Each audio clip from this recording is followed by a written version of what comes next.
no momento.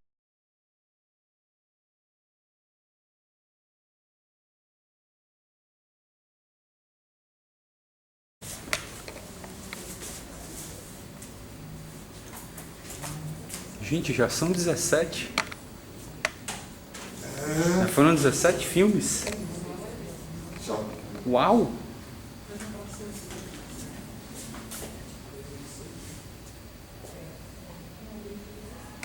Bom, acho que podemos começar, né? No nosso 17º encontro, né, o dia de hoje eu acho que é o filme, né, dos mais marcantes do Hitchcock. E do 16º encontro até agora, nós só pulamos um filme. Eu acho que o Grande havia até perguntado, né, na outra sessão, que nós, né, entre, né, o Homem Errado e o Vértigo, passaram 2 anos, ele não fez nenhum filme nesse período. Nossa. E do Vértigo para esse, né, O Corpo que Cai, o Psicose, ele fez o North by Northwest, que é o Intriga Internacional, que é um filme também muito interessante. Para algumas pessoas, até o melhor filme do Hitchcock. Por exemplo, a Camille Paglia é o principal, é o filme preferido dela. Eu estou tentando encaixar um textinho dela na internet para passar aqui, mas a gente às vezes mal consegue ter um tempinho livre. Que foi um relato de sucesso, né, o North by Northwest. E agora tem o Psicose, que tem algumas características bem específicas, né? É um filme de 60, ele volta a ser preto e branco. É o último filme que ele faz para a Paramount, né, porque ele tinha um contrato com a Paramount. Então é o último filme, então ele faz, no primeiro momento, um tanto quanto, né, não obrigado, quer dizer, né, mas ele não... ele tinha que fazer um filme para sair, né, da Paramount. Ele já tinha um contrato com a Universal, né, ele pretende fazer um filme de orçamento muito baixo. E nós vamos, né, que é o caso do Psicose, embora não aparenta que seja um filme de baixo orçamento, né? É um filme de 1960. E é um filme que traz algo muito interessante, que é a respeito da estratégia de marketing, né, em cima do filme. Né, que é a questão do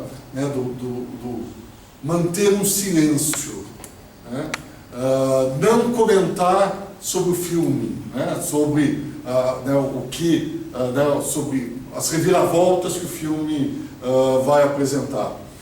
E existia também, no caso, né, uma instrução, né, aparentemente rigorosa, e até, de certa forma, foi, que uma vez que o filme tivesse começado, era proibido as pessoas entrarem no cinema. Ele conseguiu, de certa forma, convencer, né, as empresas exibidoras a manter essa diretriz, e isso criou uma certa curiosidade por parte do público, né? Então, e aqui ele diz, por exemplo, que uma vez que o filme começou, né, os gerentes de cinemas estão instruídos a não deixar ninguém entrar, mesmo que seja o presidente dos Estados Unidos ou a rainha, né, da Inglaterra. Então, isso era uma das características do filme, exatamente para tentar surpreender o espectador, né, com as reviravoltas. Só que, infelizmente, né, bom, quem já não sabe que o Norman Bates era, né, a mãe do Norman Bates é o próprio Norman Bates, né, é pouco provável, né, que só alguém que nunca tenha ouvido falar do filme. Então, essa revelação nós vamos fazer aqui. Outra coisa, quer dizer, então existia também um pedido para os espectadores não contarem da história, né, do filme, né, manter um certo suspense. O último filme que eu lembro que usou dessa estratégia é o The Crying Game, do Neil Jordan, né, que a grande surpresa por trás é que a principal atriz, a mulher fatal do filme, é um homem. Então pedia-se que ninguém comentasse, ninguém falasse a respeito né, do filme. E aqui é a mesma coisa que acontecia no Hitchcock. Então tinha essa questão de, uma vez que o filme tinha começado, ninguém entrava, e não falar a respeito do filme. Né? Uma outra coisa também que ocorria,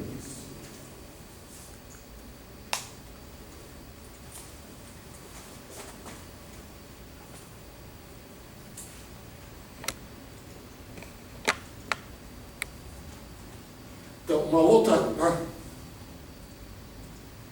sei do que está dando isso.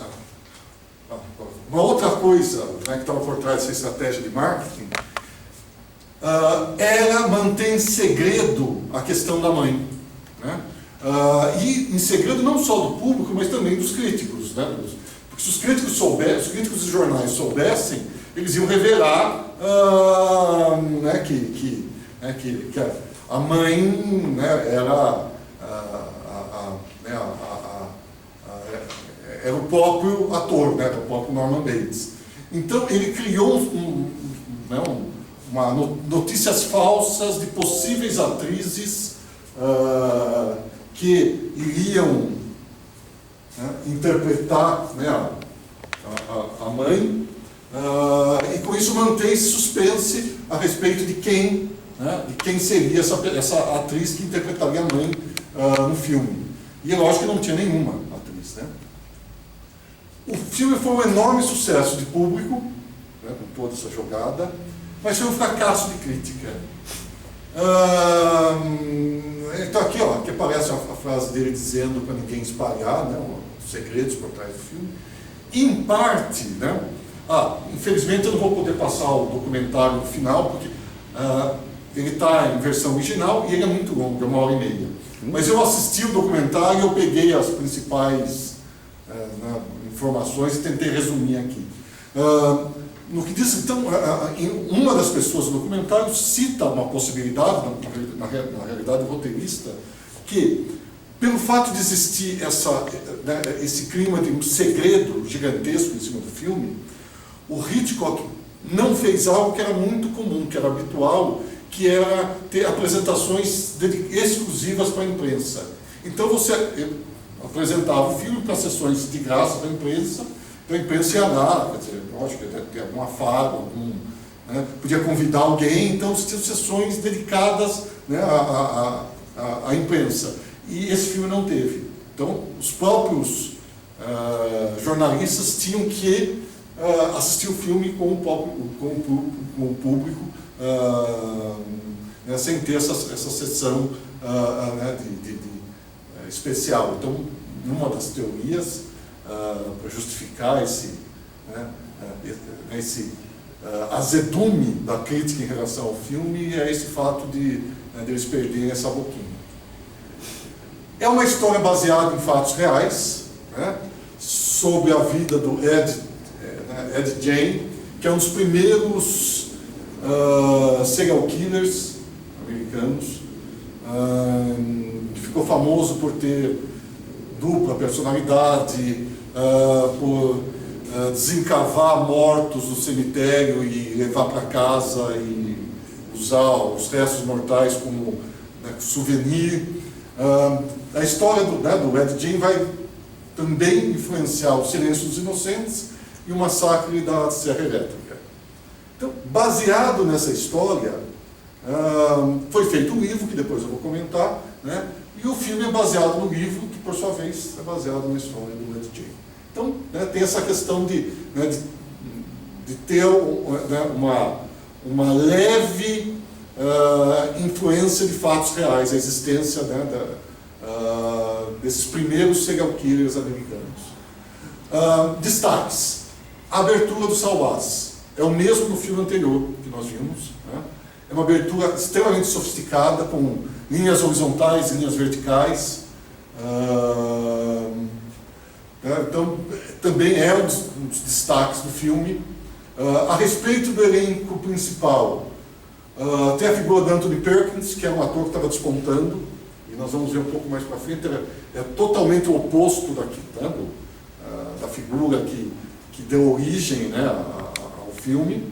É o John Gavin, que é um ator da Universal, que foi meio imposto a ele, porque ele preferia outros atores, mas a Universal que estava contratando o Hitchcock, que ia ser os futuros patrões do Hitchcock, de certa forma impôs, e ele ainda tinha um contato com a Vera Miles, que nós vimos era a atriz do O Homem Errado, e também deveria ter sido atriz de Um Corpo que Cai, mas ela engravidou na época. Então, é um filme com a Vera Miles. Do elenco secundário, o Martin Balsam, que é um grande ator americano, que vai fazer o papel do detetive, e a Janet Leigh. A Janet Leigh, que já era uma grande atriz na época, e ela vai ser chamada para interpretar um papel marcante dentro de uma estrutura incomum, que é, do ponto de vista do roteiro, que é o Psicose.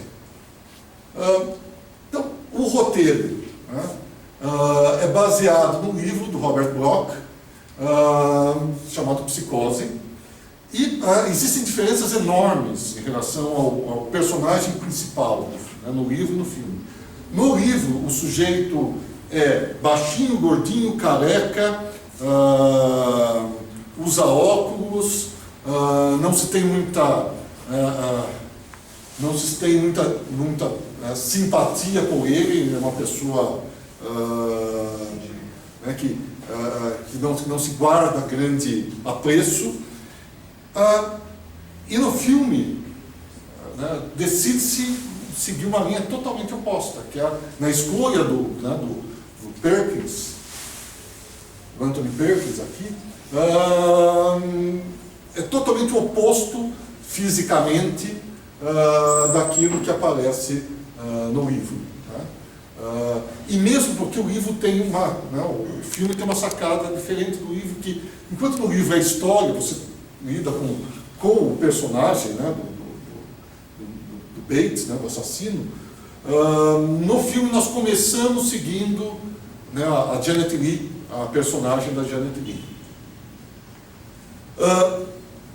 Como era um filme barato, ele aproveitou e usou a equipe técnica da TV, a equipe técnica que ele trabalhava no seriado dele, com exceção do Jorge Tommasini, que era o montador, continuou, então, o Jorge Tommasini, que era o montador dos filmes, continuou sendo o montador desse filme, mas o resto da equipe é totalmente oriunda da TV. Então, era uma equipe mais barata e, de certa forma, estava acostumada a trabalhar com condições mais limitadas. A música é a quinta parceria entre o Bernard Herrmann e o Hitchcock. Talvez seja uma das mais felizes, certamente uma das mais marcantes. E um detalhe interessante a respeito dessa partilha, da música do filme, é que intencionalmente era feita somente com as cordas da orquestra. Quer dizer, não tem nenhum instrumento de sopro ou de percussão. Então, são só instrumentos de corda que são usados para a composição da música. Bom, Alfred Hitchcock, aqui sentado na cadeira da senhora Bates. Milton, desculpa. O Bernard Herrmann, então, ele compôs inclusive o tan. Sim, é tudo dele. É dele. Nossa, genial. Então, tem uma história interessante, talvez mais para frente. Eu conto que no Bernard Herrmann tinha um diálogo muito legal com Hitchcock, no sentido de escolher, às vezes ele tinha música que estava composta para uma determinada situação e não era colocada, ou às vezes era substituída. Então eles dialogavam muito. para a concepção do filme. Quer dizer, Legal. Bom, começamos com a abertura. Inicialmente, que já é mais um dos traços dessa inventividade do Hitchcock. Ele queria começar usando um helicóptero para mostrar a cidade de Fênix, né, vista pelo helicóptero. Mas naquela época, tecnicamente, isso não era possível. Fazer uma tomada com o helicóptero, porque o helicóptero tremia muito, a câmera não tinha estabilidade, então as imagens não ficaram... ele tentou, mas as imagens não foram possíveis de serem feitas. Então ele vai usar né, não podendo usar o helicóptero, ele vai usar uma panorâmica, que é esse movimento assim, né, a câmera é colocada em cima do tripé e faz esse movimento. Né? Então, saindo dos créditos, nós já entramos nessa abertura, mostrando a cidade de Fênix, definindo o tempo e espaço, que é uma coisa que ele sempre usa, mas aqui tem uma certa dose maior de realismo. Que nós estamos acostumados, quando você quer, de repente, reforçar um lado documental, um lado mais realista, né, do filme que você está trabalhando, é habitual você colocar lá, Nova York, dezembro de 47, põe o horário. Né? Aqui também começa assim. Ó. Então ele fala Fênix, né? Aí o dia do mês, o horário, que já reforça uma ideia de que existe um dado real. Né? Então ele vai passando pela cidade e se concentra numa janela. Né? Entra nessa janela, quer dizer, de toda aquela cidade ele vai mergulhar num drama particular, num drama pessoal, e nós vamos ser apresentados a um casal. Né? Um casal numa situação incomum dentro do cinema americano pela questão da censura. E é um filme que enfrentou vários probleminhas com a censura, né? Que é a questão do erotismo. Porque é um casal que, aproveitando a hora do almoço, vai para um hotel para se relacionar. Né? E né, a moça, né, os dois trabalham, então aproveita esse momento, e que não é algo muito comum, não é algo né, dentro das normas morais de produção americana, que estavam começando a ser questionadas. Existia um comitê chamado Hays, H-A-Y-S, que era extremamente rigoroso a respeito dessas questões morais. Eu não sei se eu já comentei para vocês, se vocês assistem os Flintstones ou qualquer outro seriado muito antigo, os casais não tinham cama de casal, eu sempre tive 2 camas de solteiro, porque homem e mulher não poderiam estar na mesma cama. Né? Existia até uma regra que, mas aí se de repente tem um filme de hospital, né, e a enfermeira tem que tratar do sujeito na cama. Bom, tinha uma regra que, se homem e mulher estivessem na cama, alguém tinha que estar com uma perna no chão, para não estar com o corpo inteiro em cima da cama. E o filme já começa aqui, ó, com um casal em cima da cama, né, e era sutiã. Detalhe, né, aqui ela está com uma roupa íntima branca, saia branca, sutiã branco, que vai mudar um pouco no decorrer do filme. Tem aqui um detalhe que vocês vão ver, que depois eu vou chamar a atenção, que comida é sempre importante dos filmes do Hitchcock. E aqui a comida está associada a sexo, mas a comida também pode estar associada à morte. Então está lá os dois, né, que acabaram de transar nesse quarto de hotel. De novo, tem uma questão de amor impossível, Tristão e Isolda, né, porque o relacionamento deles não pode dar certo. Quer dizer, ela se sente culpada de ter esse relacionamento né, em quartos de hotel, ela quer algo mais duradouro. Né? Talvez não à toa ele seja filmado no momento que eles estão mais distantes, com um fundo, uma janela fechada, e ele meio na janela aberta. Quer dizer, a gente pode pensar que simbolicamente isso tem, né, pode ser trabalhado. Mas, de novo, é um caso do amor com destino trágico que nós vimos no Vértigo também. Tem uma participação rápida do Hitchcock, e aí ele, como ele já sabia que isso era esperado, cada vez mais ele tentava adiantar essa participação para não atrapalhar o filme, né? Para essa participação não ocorrer depois que as coisas caminham para um lado mais sombrio, né? Que é um momento de humor. Então, quando a Janet Leigh, né, se despede do amante, ela vai para o trabalho e ele aparece ali ao fundo na janela com um chapéu de texano, né? Um inglês com chapéu de texano, de certa forma, é um momento de humor. E ela entra, né, no serviço e tem uma participação da filha do Hitchcock, a Patrícia Hitchcock, com uma participação breve. E ele vai entrar em contato com uma figura que é bem interessante para a gente pensar simbolicamente quem é esse cara. Quer dizer, ele é a tentação em pessoa. Quer dizer, ele é um sujeito que não obedece regra alguma, né, que flerta com ela o tempo todo. No curto espaço de tempo ele comete vários pecados capitais e crimes também, porque ele não paga imposto. Ele paga de... É o Trump, né? Olha, porque tem tudo a ver com... Ele só faltou passar a mão na Janet Leigh, mas ele tenta seduzir, ele dá dinheiro, né? Ele está comprando ele está comprando dá de presente para a filha um terreno nessa imobiliária que ela trabalha e deixa muito claro que ele não paga imposto, que é o dinheiro por fora, né? E lógico, 40 mil é muito dinheiro e entrega na mão dela, quer dizer, ela tem que fazer esse depósito. E é uma tentação, porque o discurso dele bom, me lembra isso. De certa forma, me lembra Camões, um poema de Camões, que de certa forma vai revelar o destino final da moça, né? Que ele fala dos desconcertos do mundo, né? Que vou ler sem declamar, né? Os bons vi sempre passar no mundo grandes tormentos, e para mais me espantar, os maus vi sempre nadar em mar de contentamentos.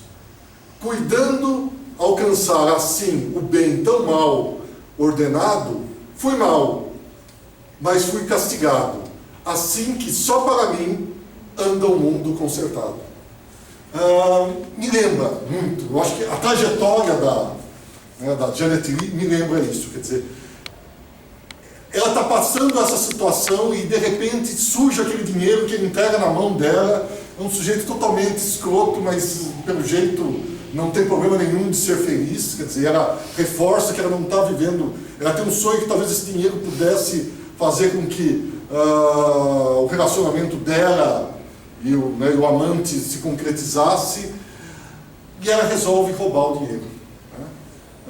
Fugir com o dinheiro, só que o destino dela, né, como a gente sabe, não vai ser, né, dos melhores. E aí você sai aqui, quando ela sai para depositar esse dinheiro, ela já está com, né, uma roupa preta, em contraste com a saia e o sutiã branco, né, que ela estava anteriormente. E aí a câmera, né, desvia, mostra o dinheiro, desvia um pouco, né, aproxima e depois desvia para a direita e mostra a mala. Ela resolve fugir com o dinheiro. Ela resolve cair nessa tentação. Então tem um trabalho muito interessante da câmera, que é logo depois quando ela sai do emprego. E a questão do olhar, quer dizer, ela está sempre olhando, né? O dinheiro está sempre lá presente. E a questão da decisão dela, né? Que não é uma pessoa desonesta, mas de repente a oportunidade e o desespero acabaram conduzindo a isso, vai fazer com que ela tome uma decisão, né, que ela será punida no futuro. Ô Milton, oi? A Fátima quer saber por que o filme é preto e branco. Não, mas não, isso é uma questão importante, sim. Eu ia até comentar. Então é bem procedente, Fátima. O Hitchcock achava que o filme, ele não queria que o filme fosse muito gore, muito gráfico, com sangue, né, visualmente. Então ele achava que o preto e branco dava uma atmosfera menos violenta. Quer dizer, eu acho que talvez a intenção do preto e branco foi exatamente essa. Quer dizer, e eu acho que também reforça a questão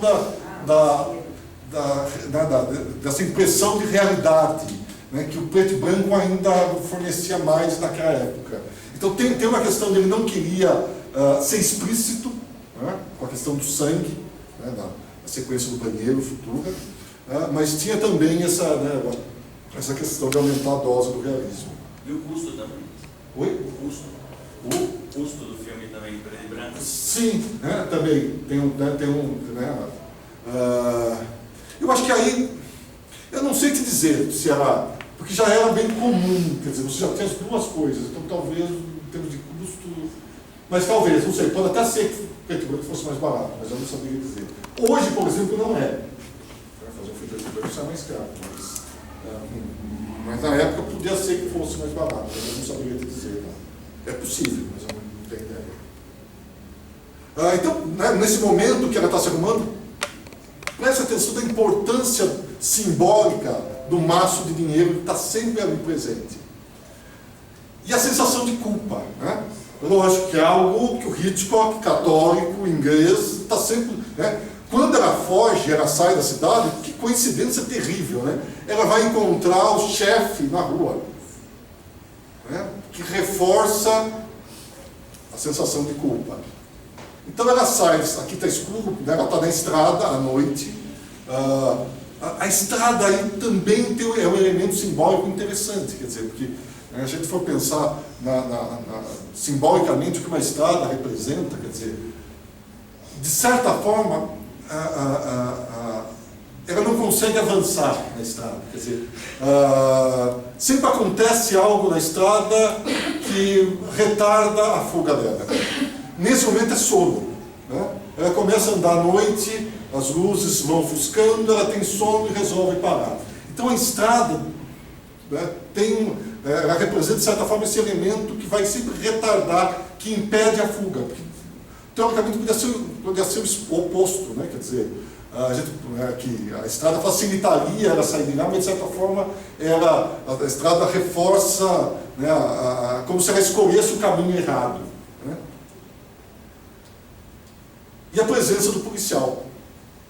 Ela está lá deitada, ela dormiu na estrada e chega um policial e cria-se um suspense se o policial já sabe do roubo, ela tem um comportamento extremamente suspeito. Ela é uma péssima ladra, porque lógico, ela não é uma ladra, ela é uma pessoa honesta que cometeu um deslize. Então, ela se comporta de uma maneira muito suspeita, né?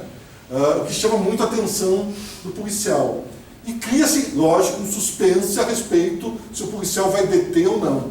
Eu não sei se vocês vão lembrar, quem viu, mas lembra um filme chamado Sabotador, que nós vimos um filme de 42, que em determinado momento o sujeito foge num carro, pega uma carona no caminhão, e ele é parado também, né? E tem um cartaz, tem vários cartazes, que nem eu consigo ver aqui, né?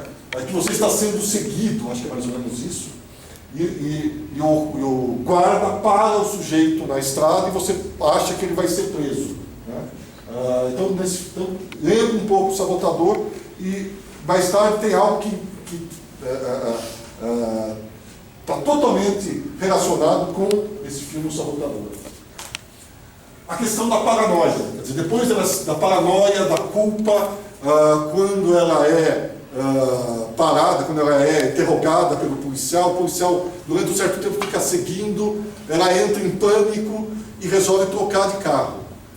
Mas de novo, ela é muito incompetente, intencionalmente, porque ela troca de carro e o policial continua seguindo, quer dizer, o policial sabe que ela trocou de carro, porque ele viu, né, e ela paga dinheiro, quer dizer, ela tem um comportamento totalmente exagerado, né?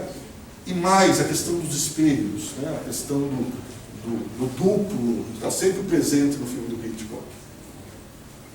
De novo ela pega a estrada, e aí a chuva. Ela não consegue avançar em função da chuva. Que é uma sequência muito interessante também pela relação entre a imagem e o som da música, que é muito efetiva. Até que ela descobre, no meio da chuva, o Hotel Bates, o famoso Hotel Bates. O que tinha antes de sair do Hotel Bates? Estrada, chuva? Estrada, chuva. E esse hotel, né, é um cenário dentro de um terreno da Universal, e nós temos dois elementos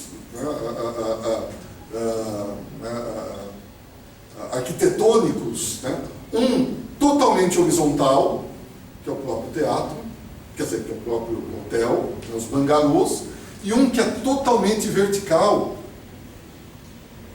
que é a mansão, a casa na colina.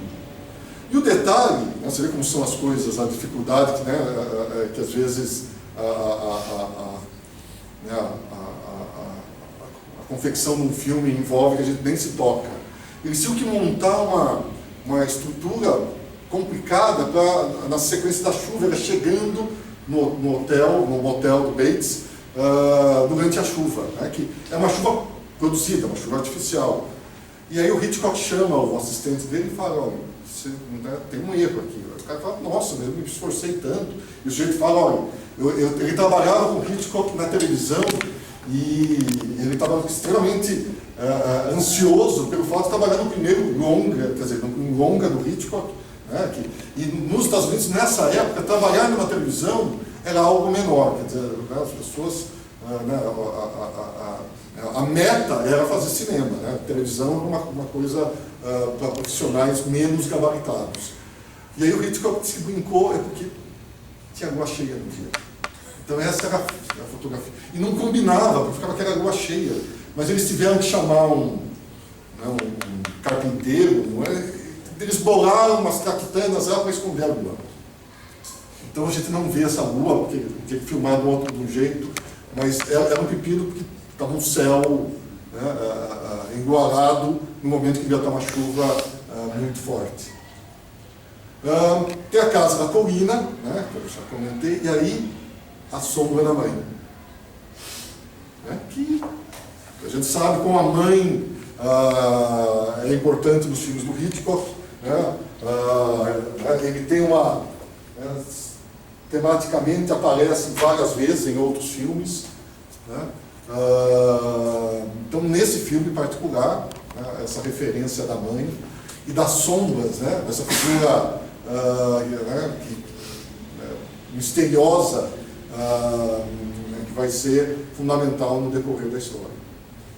E aí o encontro do Norman Bates com a Janet Leigh. Vocês vão ver que tem a questão do reflexo, que é algo que está presente no expressionismo alemão, que influenciou muito não só o Hitchcock, como o Orson Welles. Aliás, se der tempo, eu vou passar um filme que dialoga, eu até diretamente com esse filme, que é, passar uns trechinhos, lógico, da Marca da Maldade, do Orson Welles, né, porque os dois filmes têm uma série de elementos comuns. Então aqui, né, aqui estão dois deles. A Janet Leigh trabalha na Marca da Maldade. O Anthony Perkins, o personagem do Anthony Perkins é baseado num personagem que aparece na Marca da Maldade, do Orson Welles, que é anterior ao Psicose. Mas depois o Anthony Perkins vai trabalhar no filme do Orson Welles, que é a adaptação do Kafka, do Processo. Então, e tem uma hora que visualmente os dois filmes dialogam muito, se der tempo eu vou passar para vocês, né? Uma sequência mais para frente. Bom, então, né, eles são apresentados, é um hotel, para quem não, né, viu o filme há muito tempo, é um hotel totalmente vazio, que está longe da estrada principal, ela é a única, né, pessoa no hotel, e a frase mais famosa do filme, né, que minha mãe ela não está muito certa, né, que é a frase que ele diz quando ele leva um jantar para eles comerem juntos. De novo, comida está sempre presente nos filmes do Hitchcock. E aí tem os Pássaros Empalhados, que dialoga diretamente com o filme do Orson Welles. Se der tempo, eu vou passar para vocês, né, esse trechinho, mas se não der, paciência. A questão dos Pássaros Empalhados, preste atenção quando essa sequência começa, porque nós temos basicamente dois tipos de pássaros. Num determinado momento, a gente sempre vê aves de rapina ao lado da figura do Norman Bates, né? Que de certa forma já dizem um pouco a respeito né, de quem é, né, esse sujeito. Ele é um predador, né? E em determinados momentos nós vamos ver um corvo ao lado da Janet Leigh. E lembrar que corvo sempre está associado a mal agouro, né? A morte, né? A visão, né, do corvo sempre reforça essa sensação de que algo terrível vai acontecer. Então, né, é um dos grandes momentos do filme, essa construção e o diálogo deles, né? E que, de certa forma, eles percebem alguma coisa que também tem a ver com a ideia do pássaro. O Norman Bates, de certa forma, ele está engaiolado nesse lugar.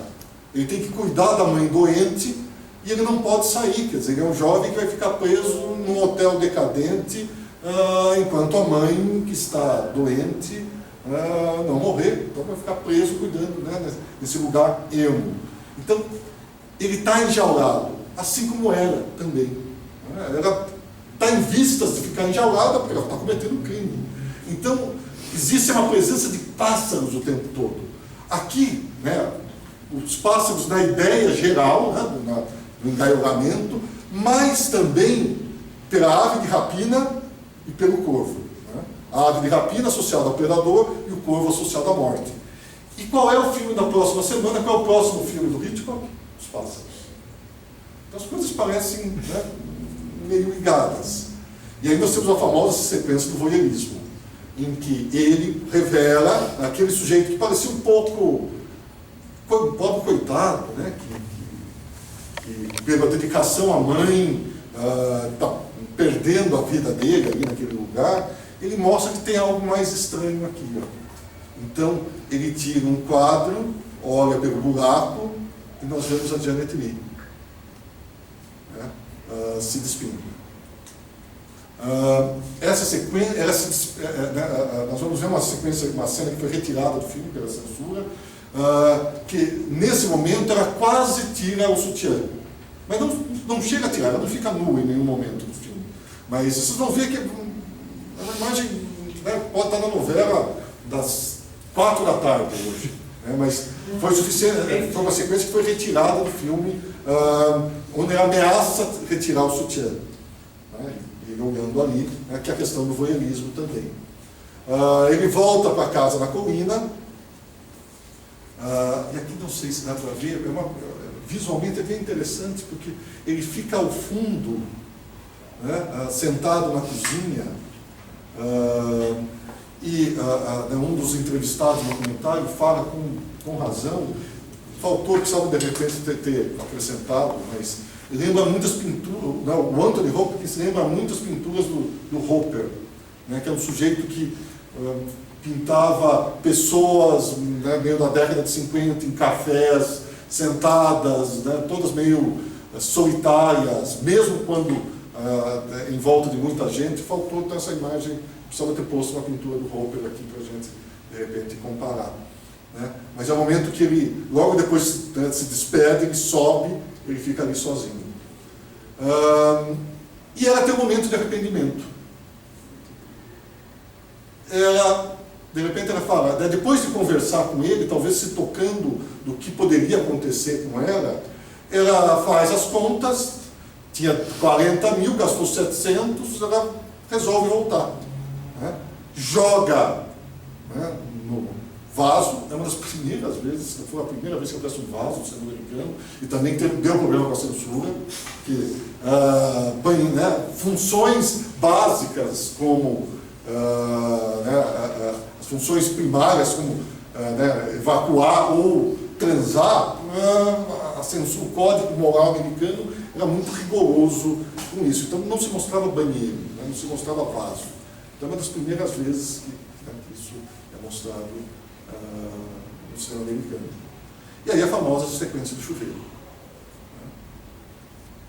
Depois, eu tenho, no DVD tem uma versão interessante, dá tempo também vou mostrar, que é com a música e sem a música. A diferença é gigantesca. Então tem mais de 70 cortes, quer dizer, é uma sequência extremamente decupada, e começa com água, e é interessante porque, pensando do ponto de vista católico, e mesmo simbólico, ela acaba de se arrepender do crime que ela comete, e ela toma banho. De certa forma, ela está meio lavando, se limpando do pecado. Então tem esse dado religioso, é quase um batismo, nesse momento que ela toma banho, e é o momento que a própria atriz Janet Leigh confessa que talvez as pessoas sejam mais vulneráveis.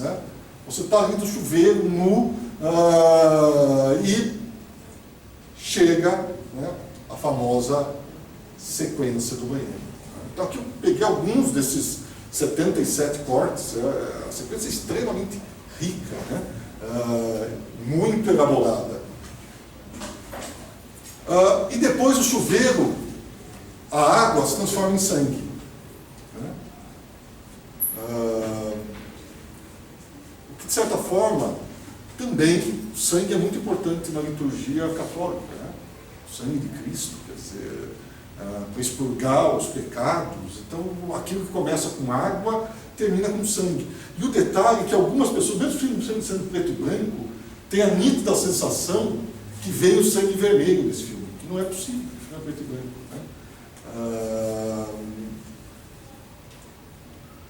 E a sequência termina na espiral.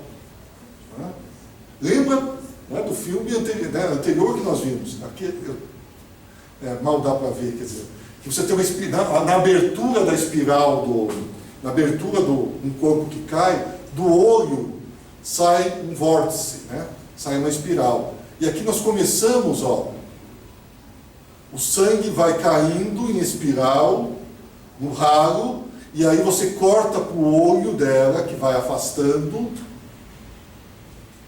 nós vemos a sequência termina. Isso é magistral, eu acho que é um dos grandes momentos da história do cinema. Quer dizer. Depois, diz que o Hitchcock recebeu uma série de cartas de oftalmologistas dizendo que quando a pessoa morre, os olhos não ficam dessa maneira. Então, eles até tentaram colocar uma lente de contato na época, mas as lentes de contato na época, em 1960, não eram tão sofisticadas quanto hoje, então ia demorar muito para ela conseguir se adaptar, então ela fez sem lente de contato. É difícil, ficar esse tempo todo com os olhos inertes. Depois, ele recebeu informações desses oftalmologistas que se ele usasse belladonna, não sei se é um proíbe de belladonna, os olhos iriam ficar com os olhos de uma pessoa morta, e nos filmes posteriores ele usou isso. Mas aqui não tem. Mas nem é preciso. Esse momento em particular é maravilhoso, independente disso. Esse era o roteiro da sequência. É só um trechinho. Não tinha essa decupagem toda, não tinha esse número enorme de cortes. É apenas descrevendo. Você tem lá a mulher toma banho, chega uma figura, uma figura atrás da cortina, abre a cortina e começa a esfaquear. Bom, essa é a descrição do roteiro. Agora, esse pequeno trecho vira algo assim. extremamente complexo. Em parte, isso se deve ao tratamento do Saul Bass, e aí vai gerar uma polêmica, né? Então aqui, tem a série de desenhos que o Saul Bass fez a pedido do Hitchcock, né? Para decupagem. O Saul Bass é o mesmo cara das aberturas desse filme e da abertura do Corpo que Cai, né? Então, é extremamente detalhado, que de certa forma ajudava o Hitchcock a confecção dessa famosa sequência. Mas depois tem uma polêmica que o Saul Bass coloca, que ele se diz que ele tinha sido o responsável por a sequência do banheiro. Não só por ter feito o storyboard, mas por ter dirigido a própria sequência. O que foi desmentido por todas as pessoas que participaram do filme. Então, né, sei lá por quê. Né? O Saul Bass é um cara meio doido. Quem já viu o único filme que ele dirigiu, que é maravilhoso, mas é um filme maluco pra caramba, como é que eu não vou me lembrar o nome, mas se alguém já viu, é muito marcante, porque é a história de formigas inteligentes. Então, visualmente o filme é muito instigante. Então, esse filme do Saul Bass, eles constroem um centro de pesquisa para combater essas formigas, e essas formigas tentam dialogar com os seres humanos. É uma viagem. Então, o Saul Bass era meio doidão, então, de repente, isso podia justificar. Oi? E aí ele ficou falando que fez, ele falou na televisão, como que ele fez para falar que isso aí? Eu não sei, acho que talvez tenha feito depoimento para jornal, mas ele afirmou que ele tinha dito, né, porque uma coisa, tudo bem, ele fez o storyboard, mas que é um puta trabalho. Agora, o que pegou é que ele disse que ele tinha dirigido a cena no lugar do Hitchcock. Aí a palavra dele conta de todo mundo. Então não é. Né? Então as pessoas dizem que tem um momento que o Hitchcock não dirigiu o filme, mas ele não gostou do resultado e refez. Depois dava uma sequência mais para frente. Então, é bem interessante. Então, o desenho é legal. Certamente o papel dele é bem relevante, mas o Hitchcock, assim como a trilha sonora do Bernard Herrmann, quer dizer, a função do diretor é coordenar tudo isso, né? E mesmo assim, quer dizer, tudo bem, estava no papel, agora fazer isso na prática é outra coisa, né? E o chuveiro, presta atenção no chuveiro, que parece um detalhe tão pequeno, mas como é que você filma uma sequência dessa sem molhar a câmera? Né? Tecnicamente isso é muito complicado de ser feito. Então eles criaram um chuveiro especial, que não é o chuveiro que era tomar banho, é um outro chuveiro, só para filmar essa sequência. Quer dizer, ele é filmado de um jeito que não cai nenhuma gota de água na câmera. Então, de novo, isso daqui não é um chuveiro real, é um chuveiro construído especialmente para o filme. A importância enorme da Alma Hitchcock, que é a esposa, né, do Hitchcock, inclusive porque depois do filme ter sido passado inúmeras vezes, ela conseguiu perceber, porque ela era montadora, né, que em um determinado momento ela respira a Janet Leigh. O filme já tinha sido visto por N pessoas. E aí eles tiveram que montar um jeitinho de inserir um plano aqui no meio para esconder o momento que ela dá uma titubeada. Essa Janet Leigh dando depoimento sobre a participação dela no filme. E aí tem um detalhe que é genial do ponto de vista da estrutura do filme, que hoje é até mais comum, mas mesmo assim causa um certo espanto, mas na época isso era fantástico. Por quê? Você tem uma grande atriz que chama público, contrata para fazer um filme. Né? Você está acompanhando a história dessa atriz, você está torcendo, você está relacionando com essa história. Chega no meio do filme, ela morre. E agora? O que acontece? Né? O filme tem duas partes. Né? Nesse momento que você acompanha a trajetória dela, você passa a torcer pela angústia moral, pelo dilema que ela está enfrentando, ela desaparece do filme. E ela é a artista principal, é o grande nome. O que vai acontecer? Né? De novo, né? é algo extremamente revolucionário para a época e mesmo nos dias de hoje. Quer dizer, um efeito semelhante foi alcançado pelo filme do Almodóvar, que é muito influenciado pelo Hitchcock, no Tudo Sobre Minha Mãe, né? Que você começa acompanhando a história do menino e de repente o menino morre. Que aí você fala, opa, e agora? O que acontece? O filme tem que se reerguer, tem que se refazer a partir disso. Então, a principal atriz que estava conduzindo a história morre, desaparece da trama. Milton, Oi? desculpa. Pode? Segundo a Wikipédia, é fase 4, Destruição. O nome Fase do 4, filme do Destruição. Salvador. Isso, o filme do Salvador. 74. É um filme muito interessante, visualmente, mas é uma doideira. São formigas, e depois as formigas conseguem capturar uma mulher e tomar conta da mulher, e eles passam a se comunicar através dessa mulher. As formigas são super inteligentes, quer dizer, os caras têm venenos, têm suportes técnicos, tecnológicos para matar as formigas, mas elas vão se infiltrando. É um filme interessante, Fase 4, mas tem um pouco a ver com essa doidice que... É o único filme que ele fez, né? O Saul Bass trabalhou muito nas aberturas dos filmes do Scorsese. Se vocês olharem os filmes do Scorsese, normalmente as aberturas dos filmes do Scorsese são feitas pelo Saul Bass. Bom, depois vem a sequência dele limpar a cena do crime, né? O Norman Bates, que aparentemente fica assustado com o fato, né, da mãe, entre aspas, ter cometido o crime. Vamos supor nesse momento que ninguém saiba, né, quem é realmente a mãe. E a questão do dinheiro. O dinheiro fica aqui. Que é o que provocou tudo isso. Ó. Fica dentro de um jornal escondido. E, num primeiro momento, ele parece que esquece do jornal e deixa o dinheiro ali. Né? E aí ele vai ter que enterrar a prova, o carro com todas as provas do crime, inclusive o dinheiro. Aqui está ruim de ver, mas ele vai num pântano, leva o carro. E um detalhe, aqui, né? Esse pântano, esse pequeno lago, era uma fazenda na Universal. O que eles fizeram? Porque eles queriam que tivesse um certo suspense, uma tensão com esse afundamento do carro. Então, se vocês vão ver no filme, num determinado momento o carro cai, vai descendo, aí ele para de descer.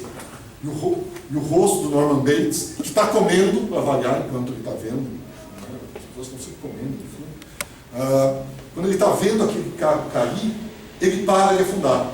E aí você pensa, putz, e agora? O que vai acontecer? Existia até uma música de pântano nesse momento.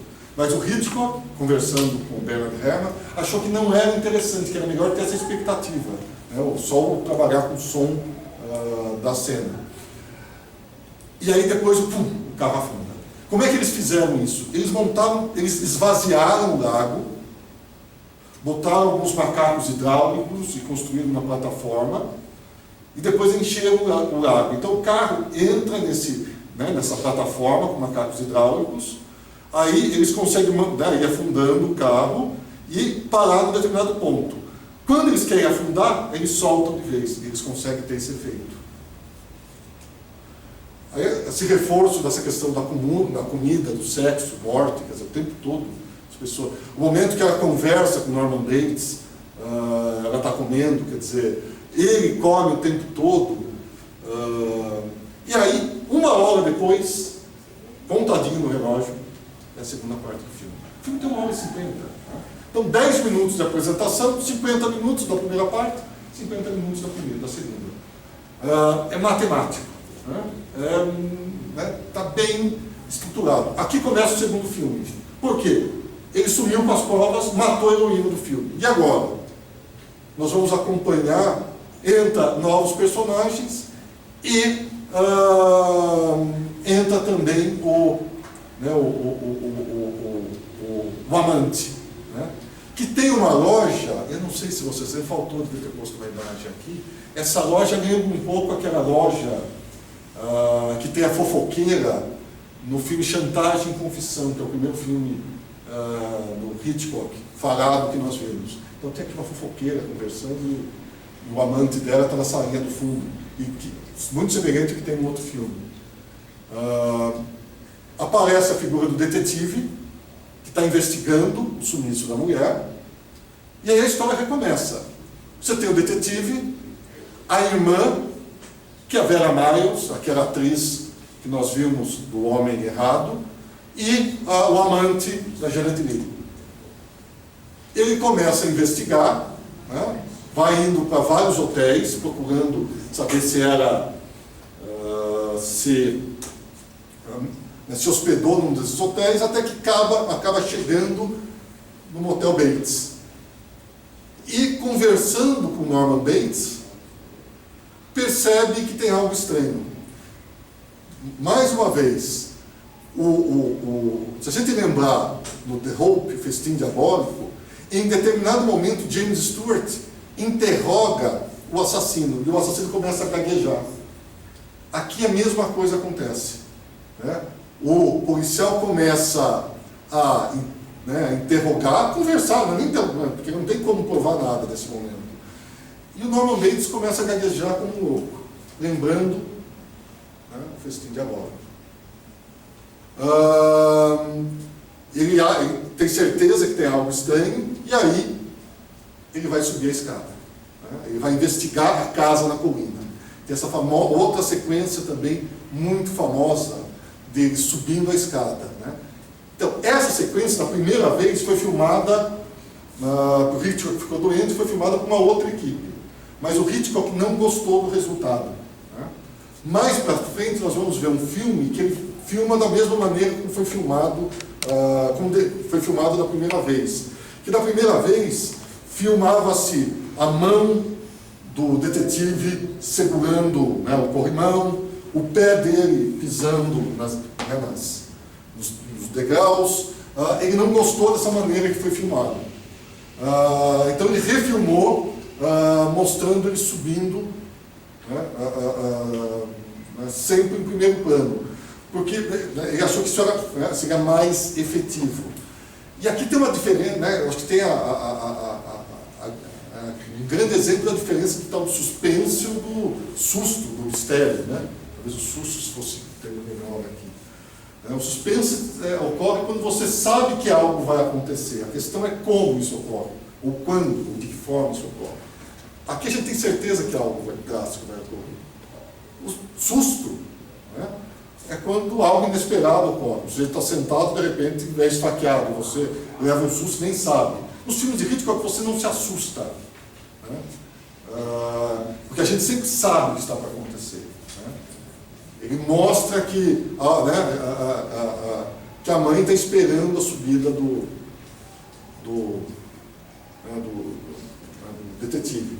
E aí tem uma queda do detetive pela escada, que é muito interessante, que ele fez, de novo, O Sabotador, que é um filme de 42 que nós vimos. Eu não sei se vocês lembram, a sequência final do Sabotador, o sujeito ficava pendurado na Estátua da Liberdade, depois ele levava um tombo. E como é que ele havia feito isso? Ele botou o sujeito em cima de uma cadeira e filmou num fundo escuro e depois colocou uma imagem. Aqui ele fez da mesma maneira. O sujeito está na cadeira, ele vai sendo afastado, né, e você só muda o fundo. Então também é uma sequência interessante na morte do detetive. Aí o casal, né, a irmã com o amante, vão tentar descobrir o que está acontecendo, e tem a grande revelação que a mãe do Norman está morta há 10 anos. Então, tem algo muito estranho. E tem a pista falsa. Logo depois dessa revelação, a câmera começa aqui embaixo, vai acompanhando o Norman, sobe, chega na porta e a gente fica escutando o Norman conversando com a mãe. Opa, então talvez ela não esteja morta, talvez exista um mistério aí, que a gente não sabe direito o que está acontecendo. E a câmera sobe até ficar, né, de cima para baixo, mostrando ele carregando a mãe dele.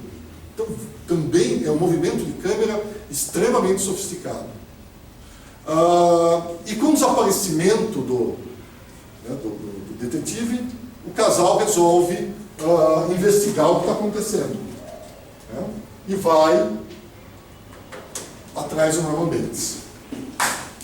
Outra sequência exemplar em termos de construção, né, do suspense, que é o momento que a Vera Miles, a irmã, né, da Janet Leigh, do filme, vai subir até a casa, onde está a mãe.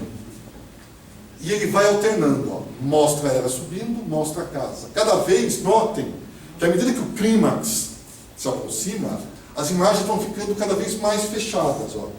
Você se aproxima da casa, planos mais fechados da casa e planos mais fechados da moça. Que é, né, o tempo dramático aqui é esticado ao máximo. Porque é lógico, a gente sabe o que está, né, o risco que ela corre subindo sozinha. Né? E ela até fala para o rapaz que está com ela, fala, imagina, né, não tem que me preocupar com uma senhora. Eles acham nesse momento que é o Norman Bates que é o assassino. Ele fala, né, nós achamos que é a mãe. E ele fala assim, ó, imagina, acho que eu posso me cuidar, me defender bem de uma senhora octogenária. Quer dizer, aparentemente ela não tem medo, mas nós já sabemos que essa senhora octogenária é bem perigosa. Então, é uma sequência também extremamente perigosa. E na casa, ela começa a investigar, ó, ela vê evidências que existe uma mulher ali que deveria estar morta. O detalhe é que o quarto do Norman Bates, isso são detalhes, tem uma coisa meio infantil no quarto dele. Né?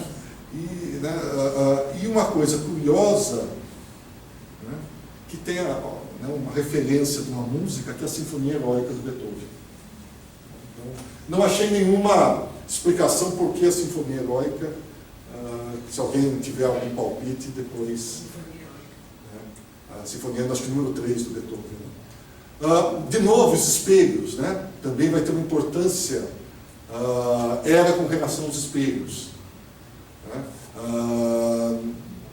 A questão do susto, e de certa forma ela é parecida com a irmã. E aí temos a primeira revelação. É possível que vocês já saibam que a mãe está morta. Então é uma sequência extremamente bem construída, quer dizer, que ele vai alternando entre a imagem da Vera Miles e o corpo da mãe, né? E até que ela consegue virar essa múmia. E um detalhe é o seguinte, né? Dizem que a feitura dessa múmia, o Hitchcock usou um pouco do humor macabro dele. Diz que ele apontava, né, o pessoal da maquiagem apontava uma múmia para a mãe e ele deixava escondido para assustar a Janet Leigh. Então, e ele ia trocando o local onde ele botava a múmia, onde, né, até que de repente ele conseguiu o efeito mais aterrador, foi aquele que ele escolheu para usar no filme. Então, a primeira revelação é que a mãe está morta. A segunda revelação, que vem depois, é que a mãe é o Norman Bates. Também uma sequência. Então, depois do primeiro susto, ele reconstrói, e você tem uma nova, né, momento de tensão, né, com a chegada do assassino, Norman Bates. Detalhes. São detalhes pequenos, quer dizer, em determinado momento, era para criar uma sensação mais angustiante, bate na luz, e essa luz se movimenta, então você tem uma sombra, né? A luz e sombra vai mudando naquele quarto pequeno. E ele queria que tivesse um flare, um brilho na câmera. E é algo que todo fotógrafo tenta evitar que ocorra. Então os fotógrafos, porque às vezes os flares ocorrem sem que você queira fazer isso. Os fotógrafos ficam buscando maneiras de evitar que isso apareça no filme. E o detalhe é que ele queria que isso tivesse ocorrido. Aí a primeira vez que eles filmaram, o fotógrafo disse que não, acho que conseguimos o flare, eu vi. Aí revelaram, porque você não via o filme, você tem que mandar o filme revelar no laboratório. Aí depois que o filme veio, não tinha o flare, ele pediu para fazer de novo. Né? Então, grau de perfeccionismo.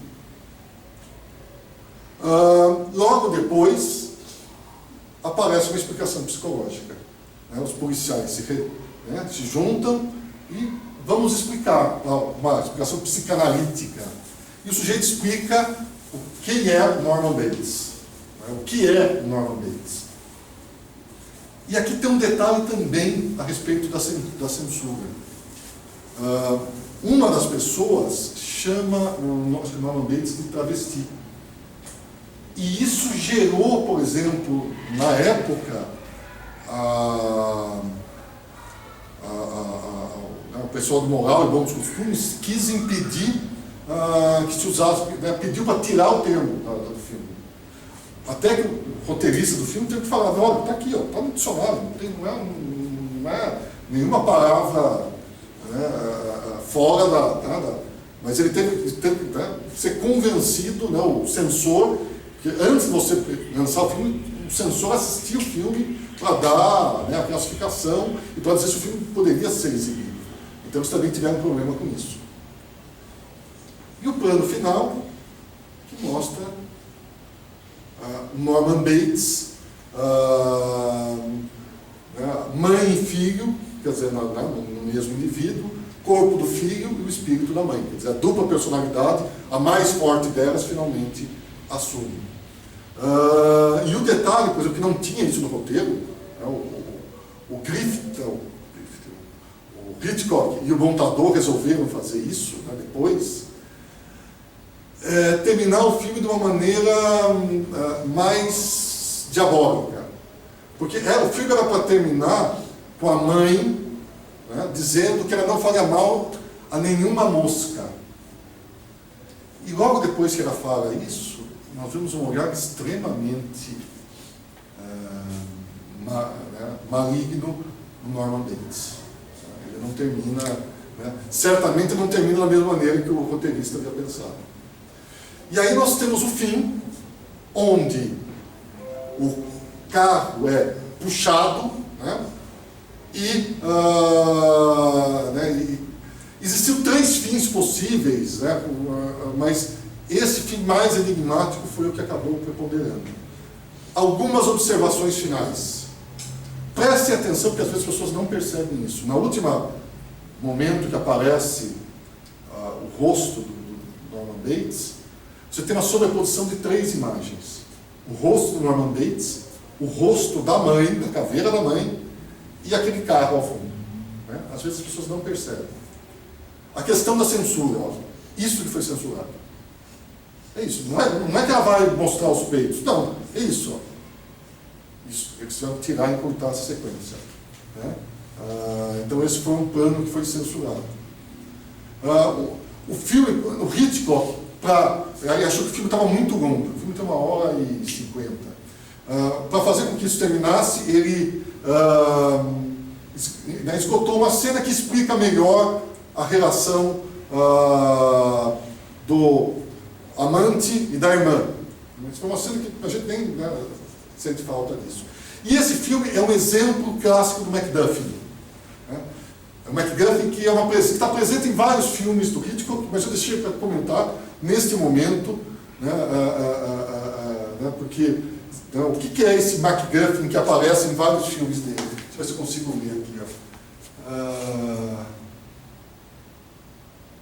Bom, então ele fala dessa figura, né, que é um elemento mecânico que usualmente é usado para fazer as histórias avançarem. Né? Por exemplo, às vezes é um papel, um filme de espião. Quer dizer, tem um papel que parece ser muito importante, mas na realidade não é importante, porque desaparece. Ou então uma corrente que é usada por algum bandido, quer dizer. Então, é algum elemento que parece ser muito importante, mas na realidade não é. Que é o dinheiro, por exemplo. O dinheiro some. Né? Tudo começa a partir do dinheiro, mas o dinheiro é a coisa que ninguém viu e ninguém... Né? Não ficou com ninguém o dinheiro sumiu. Né? O Hitchcock até comenta a respeito dessa coisa do MacGuffin, né, que ele dá um exemplo. O que é o MacGuffin? Então ele fala que você tem um escocês num trem que carrega uma maleta enorme e alguém pergunta para ele: o que tem dentro dessa maleta? Ele diz que ele tem um MacGuffin. Aí o cara pergunta: mas o que é um MacGuffin? O MacGuffin é um aparelho usado para caçar leões na Escócia. Aí o sujeito fala: mas não existem leões na Escócia. Isso é um MacGuffin. Não serve para nada. Quer dizer, ele serve para você, né? O dinheiro é importante no início, mas a coisa se torna irrelevante. E por fim, no próximo encontro, 22 de outubro, Os Pássaros. E nós já vamos ver que tem um monte de relações com o filme de hoje. E vamos começar, para dar tempo de ver o filme.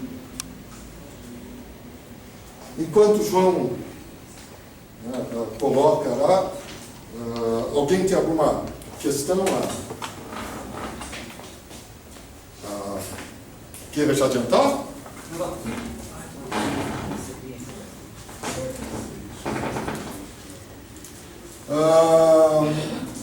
Oi? Ele está sem filme. Ah!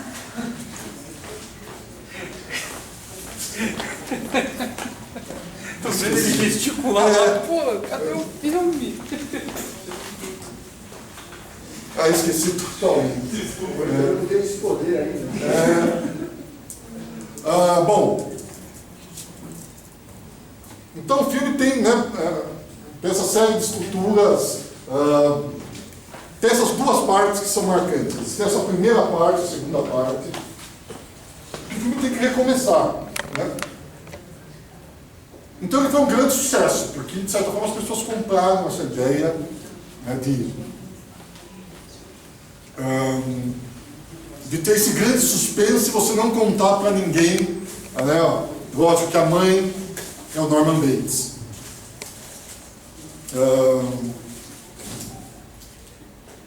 Bom, eu acho que...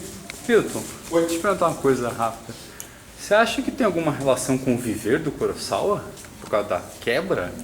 Porque o Viver do Kurosawa, eu li na internet, não é de memória, é de 52, esse é de 60. Putz, não sei, viu? Porque o Viver... Né? Kurosawa, né?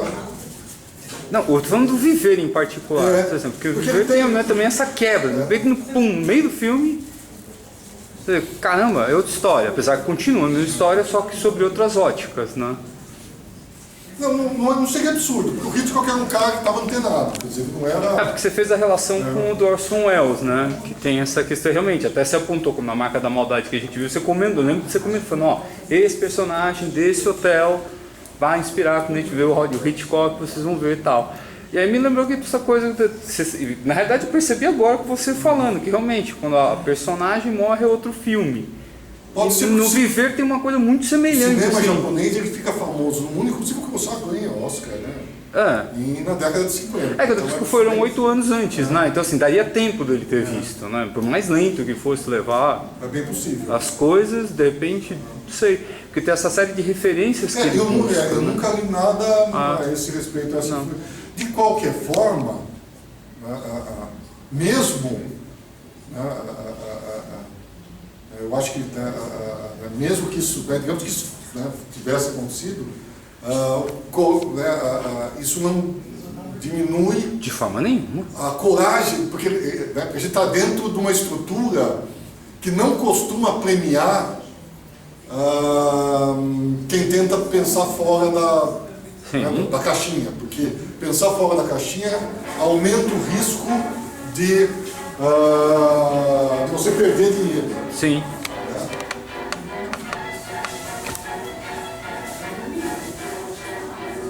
Bom, então aí temos o Psicose.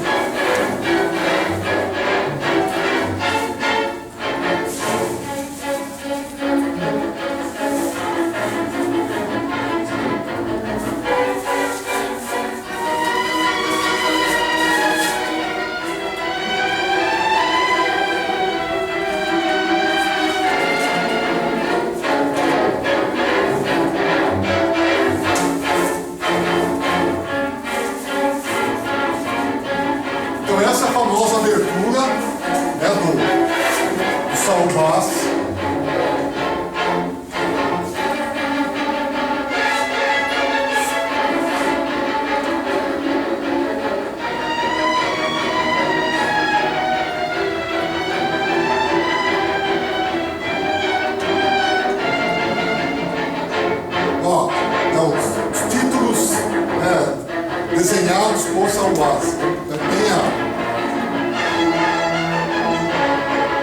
Ele vai ser acreditado, né? Ele não o Hitchcock não tenta deixar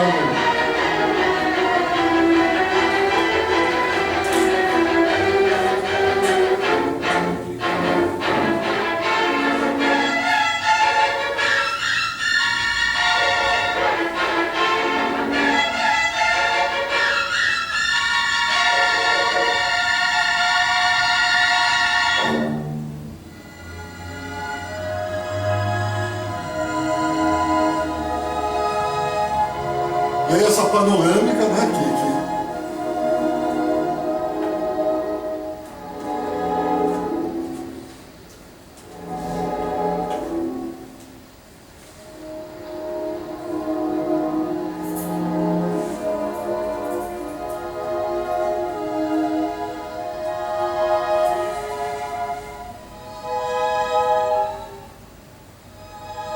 essa ideia de reforçar, né, esse tom documental. E aí todas as janelas, todas as histórias possíveis da cidade, ele vai focar nessa, e tem essa coisa de entrar pela janela que nós já vimos em outras ocasiões também.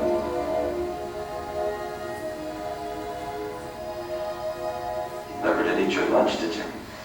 I'm going to get back to the office. These extended lunch hours give my boss excess acid. Why don't you call your boss and tell him you're taking the rest of the afternoon off? Friday anyway, and hot. What am I going to do with my free afternoon? Walk you to the airport. Well, you could laze around here a while longer. Checking out time is 3 p.m. Hotels of this sort aren't interested in you when you come in, but when your time is up. Sam, I hate having to be with you in a place like this. Married couples is really spend an occasional night at cheap hotel. When you're married, you can do a lot of things. You sure as hell like to be married? Sam, this is the last time. Fool. For this. Meeting you in secret, so we can be secretive. You come down here on business trips. We steal lunch hours. How would you wouldn't even come? All right. What do we do instead? Write each other our numbers. Oh, I have to go, Sam. I can come down next week. No. Not even just to see you. Have lunch. In public. Oh, we can see each other. We can even have dinner. But respectfully. In my house, with my mother's picture on the mantel, and my sister helping me broil a big steak for 3. After the steak, we send sister to the movies, turn mom's picture to the wall. Sam. All right.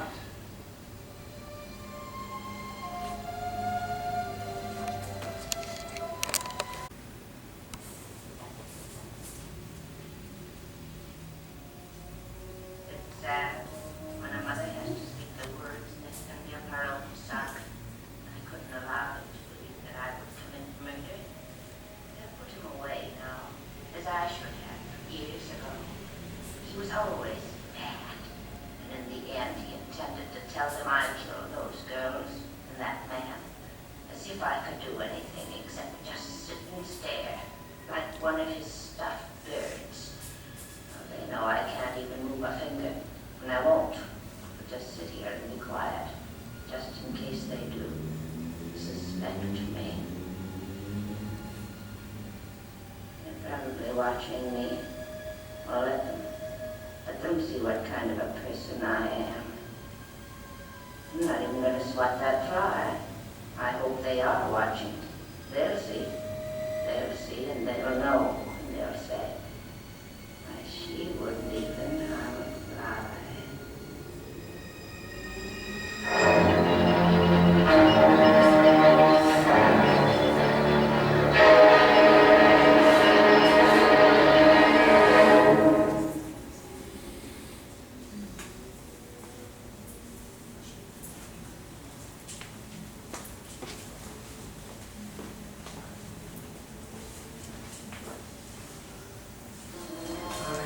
Bom, né?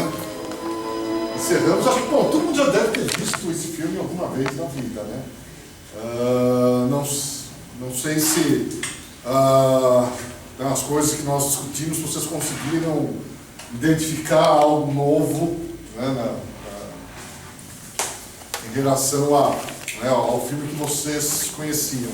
Vocês conseguiram prestar atenção àquela sobreposição das 3 imagens, né, que às vezes passa bem despercebido? Alguma questão para a gente finalizar? Mais uma obra de arte, né? Eu acho meio estranho a gente pensar que o filme foi mal recebido quando foi lançado pela crítica, porque o filme, eu acho que ele tem, ele é extremamente corajoso, radical do ponto de vista, né, das inovações, da estrutura dele, quer dizer, então acho que é mais um dos filmes dignos de entrar numa lista dos melhores filmes de todos os tempos, e tem algumas sequências. A sequência do chuveiro é maravilhosa, aquele olhar, a câmera se afastando, aquele olhar petrificado dela morta, é uma imagem, acho que, muito forte, né? Então, Isso daí é suspense com classe. Você já viu quanto filme de terror que tem ultimamente? eu acho que uma das coisas que ele até coloca, É aquele terrorzinho vagabundo pulando, você sabe? Aquela coisa assim. eu acho que ele até justifica a escolha do preto e branco, né? Tem um pouco que o filme não tem nenhuma no momento mais intenso, que é o do chuveiro, o filme não tem nenhum momento que você consegue identificar com clareza um real ataque a ela, né? Você não vê as ataques. É tudo construído através, né, da montagem, através do som, através da música. Não tem em nenhum momento, que é algo hoje extremamente comum, né, algo explícito visualmente, quer dizer, é tudo sugerido, é tudo construído através da montagem, né? Você não precisa ter a faca furando, né, você não tem o sangue jorrando, e eu acho que é tão forte, não sei se vocês têm essa impressão, que mesmo ele abdicando, né, de ser explícito, ele consegue criar a impressão que muita gente tem, né, de que o sangue é vermelho naquele momento do chuveiro. Certamente não é, né?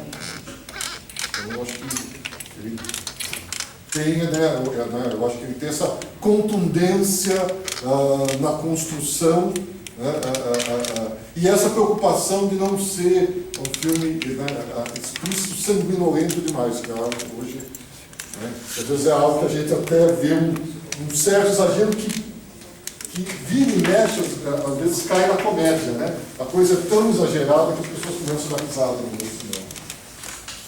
Tanto quanto.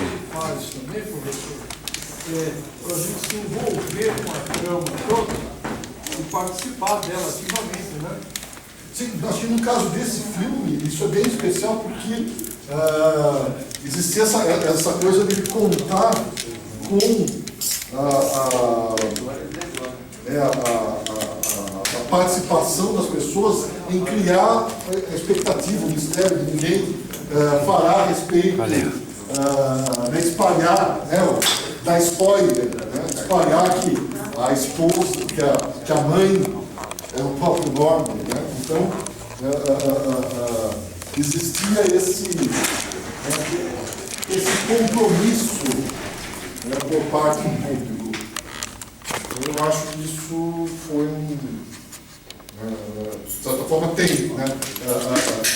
No próprio documentário, né, associado ao filme,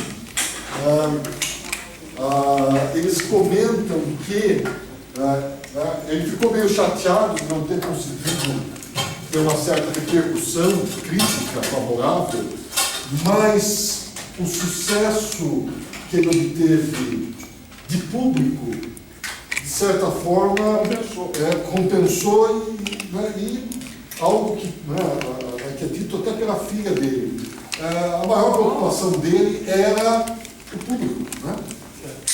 Só paga essas coisas aqui pra mim. Tinha que ter um retorno, né?